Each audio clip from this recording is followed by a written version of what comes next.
Olá, amigos aqui do canal Sotanar, sejam todos bem-vindos a mais um vídeo. Hoje eu gostaria de falar com vocês sobre a importância do hebraico bíblico.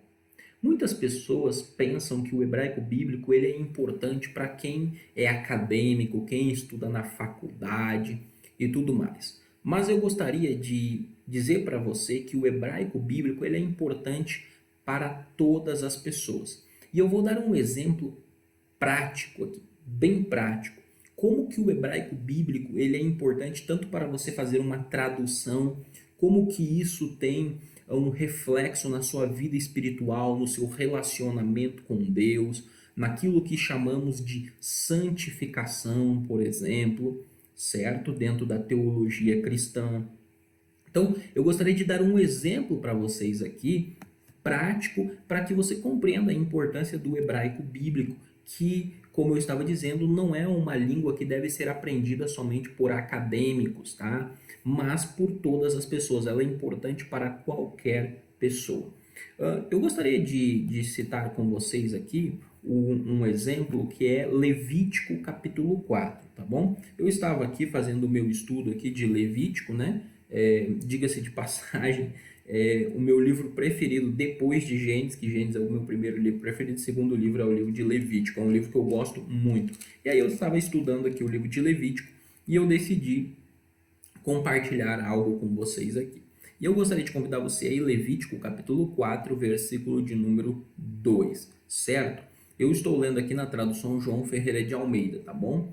Que diz assim, ó, capítulo 4, versículo 2. Fala aos filhos de Israel, dizendo: quando alguém pecar por ignorância contra qualquer dos mandamentos do Senhor, por fazer contra, por fazer contra algum deles o que não se deve fazer, né? E aí o que acontece? Aqui Deus vai falar, né, para Moisés que quando qualquer um, né, dos filhos que é para falar aos filhos de Israel que quando um homem, né, pecar por ignorância contra qualquer um dos mandamentos do Senhor, ele deve fazer um sacrifício, né? E aqui no verso 3 vai falar do sacerdote, mas no decorrer do capítulo fala dos pecados por ignorância da congregação, né, de um grupo de pessoas.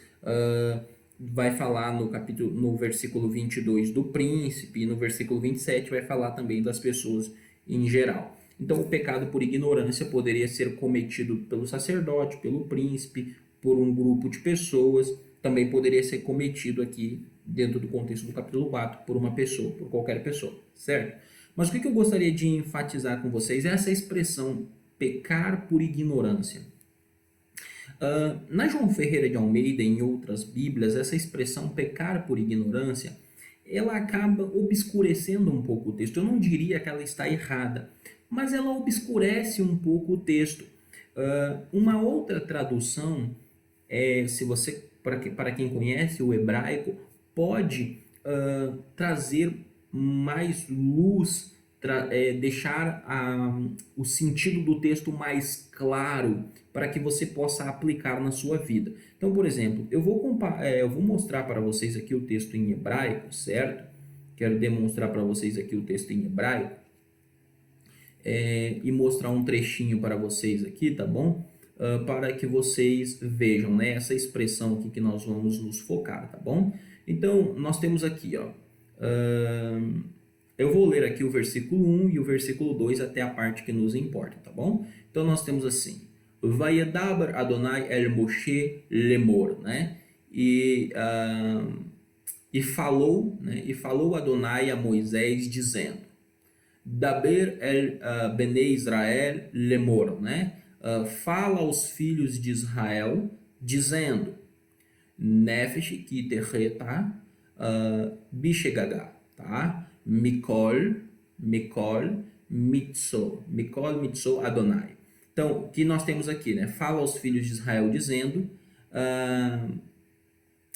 pessoa, né? Pessoa, para ficar literal, que pecar, né? Sem intenção contra, né? Contra ou contra qualquer, pode ficar contra qualquer mitzvot, contra qualquer lei de Adonai. Então veja, Eu gostaria de enfatizar com vocês essas duas palavras aqui, essa construçãozinha aqui, tá bom? Porque aqui nós temos a palavra, aqui nós temos uma palavra que está no tronco cal, tá no imperfeito, então que pecar, então nós temos aqui nefesh, pessoa, tá? Para fazer mais sentido no português eu poderia colocar a pessoa que pecar, mas eu poderia traduzir aqui essa primeira palavra, que pecar, como errar também, porque o sentido aqui de terrete, né, ou de ratar, né, dessa raiz, né, para pecar, é exatamente o sentido de errar. Por exemplo, se você pega em Juízes, eu até deixei aqui, né, para ver Juízes 20, verso 16, para dar um exemplo para vocês, Juízes 20, 16, olha só que legal. Juízes 20, 16, você tem aqui falando dos benjamitas, né? E diz assim, entre todo este povo havia 700 homens escolhidos, canhotos, os quais atiravam com funda uma pedra num fio de cabelo e não erravam. Então é bem interessante esse texto, porque fala que os benjamitas, né, havia uma quantidade de benjamitas que eles eram tão bons com funda que eles atiravam num fio de cabelo e não erravam. E a palavra aqui para errar é a mesma que nós estamos vendo aí, certo? Se você pega em Provérbios 19, verso 2 também, é um outro texto bem interessante. Provérbios 19, verso 2. Deixa eu pegar aqui. 19, verso 2, você tem assim: não é bom proceder sem refletir, e peca quem é precipitado, ou erra o caminho quem é precipitado. Seria uma tradução mais adequada, erra o caminho quem é precipitado. Então, basicamente, os hebraístas, né, os estudiosos do hebraico, os lexicografistas, eles entendem que o sentido de ratat, desse pecado, é errar o alvo, traz a ideia de errar o alvo. Agora é interessante que você tem aqui um substantivo, chegagá, que vem com a preposição aqui antes, a preposição beit, né? E aqui está o bichegagá, que dá um sentido adverbial. Então isso aqui torna-se, nós temos aqui um advérbio por conta da preposição, né? Tem um sentido adverbial. Qualificando então o verbo anterior, qualificando o verbo que vem antes, que seria aqui terreta, tá? Terretar, tá? Terretar. Então, o que acontece? Esse advérbio aqui, né, está qualificando o verbo que vem anteriormente. E é interessante porque a tradução, e a tradução aí, né, como advérbio, desse advérbio, bichegagá, você tem aí então sem intenção, tá? Sem intenção. Essa tradução é uma tradução muito boa para esse advérbio. Sem intenção. Então, veja, quando nós temos, Deus está dizendo assim, nós poderemos traduzir da seguinte forma, tá? Podemos traduzir da seguinte forma. Daber el Bnei Israel lemor, né? Fala aos filhos de Israel dizendo, nefesh que terretá, bichegagá. Então, pessoa que errar sem intenção, ou pecar sem intenção contra qualquer uma das mitvot de Adonai. Então veja, por quê? Olha só que interessante, amigo, essa expressão, né? Pecar sem intenção. Então vai falar das pessoas que pecam sem intenção. Veja se essa tradução, essa tradução, ela não fica mais clara, porque pecado por ignorância, tá, você pode até interpretar, mas quando você tem uma tradução, né? Pecar sem intenção ou errar sem intenção, é muito mais claro para o leitor em língua portuguesa, é muito mais claro. Porque basicamente o que o Eterno está dizendo é o seguinte, que aquelas pessoas que erram sem intenção, que erram o alvo sem intenção, elas podem oferecer um sacrifício ali e serem perdoadas. Se você der uma olhada aqui no capítulo 4, você vai ver, né? Elas oferecem o sacrifício e elas são perdoadas, né? Tanto o sacerdote quanto o número de pessoas ali, quanto o príncipe e também a pessoa individual. Então, quando eles erram o alvo, eles oferecem um sacrifício e eles são perdoados. Agora veja que aplicação interessante você pode fazer para a sua vida espiritual, né? Olha só que aplicação interessante. Você, como um temente a Deus, uma pessoa que ama a Deus, que busca viver uma vida sobre essa terra, o mais próximo daquilo que Deus te pede, que Deus te instrui na palavra dele por intermédio dos seus profetas, você pode errar em algum momento, mas errar sem intenção. Ou seja, é um erro que você comete sem intencionar, você não premeditou, aconteceu, sabe? Por exemplo, você está dirigindo no trânsito e de repente alguém te deu uma fechada e na hora você se estressou e você teve assim um impulso de raiva, você se estressou.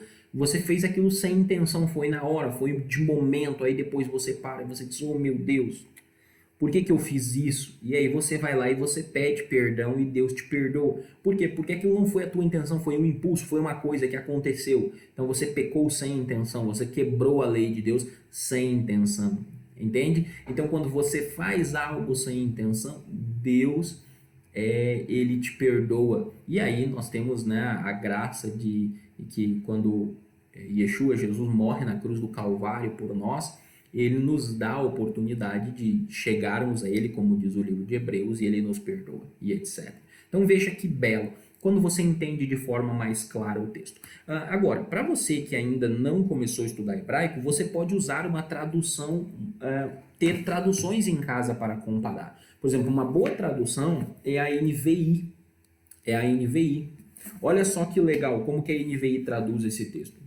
Em meu sentido, em minha percepção aqui ao ler o texto hebraico, a NVI captou bem o sentido do texto. Ela traduz assim, verso 1 e 2. O Senhor ordenou a Moisés, diga aos israelitas, né? Diga aos israelitas, quando alguém pecar sem intenção, fazendo o que é proibido em qualquer dos mandamentos do Senhor, assim se fará, né? Então veja, quando alguém pecar sem intenção contra algum dos mandamentos do Senhor, assim se fará. E aí ele vai falar do sacerdote, depois ele vai falar da comunidade, depois ele vai falar do príncipe, depois ele vai falar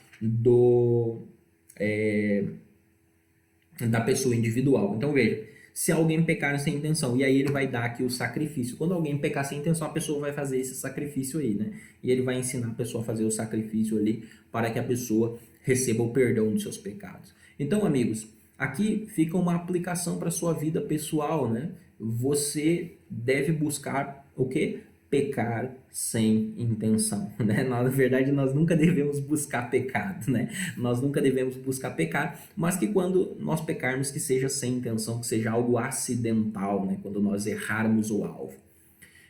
O nosso alvo é a Torá, o nosso alvo é a instrução do Eterno. E quando nós errarmos esse alvo, que seja sem intenção, que não seja premeditado. Então você vê, amigo, nesse simples exemplo, como que o hebraico ele é importante para a tua vida. O hebraico ele não é importante somente para quem quer fazer estudos acadêmicos. O hebraico ele é importante para todas as pessoas, certo? E enquanto você não estuda hebraico, enquanto você não tem oportunidade de aprender hebraico, você pode ter algumas traduções mais literais na sua casa para você comparar, como, por exemplo, a João Ferreira de Almeida é uma boa tradução, a NVI, Corrigida Fiel, a Bíblia Tebe, a Bíblia de Jerusalém, são boas traduções para você comparar, mas nada melhor do que você estudar o hebraico, certo? Então, amigos, fica aqui a dica de hoje. Estudem hebraico, concentre-se em hebraico. Se você, inclusive, tiver interesse de aprender hebraico, eu sou professor de hebraico, fale comigo e a gente pode estar conversando. Lehitraot, até o nosso próximo vídeo.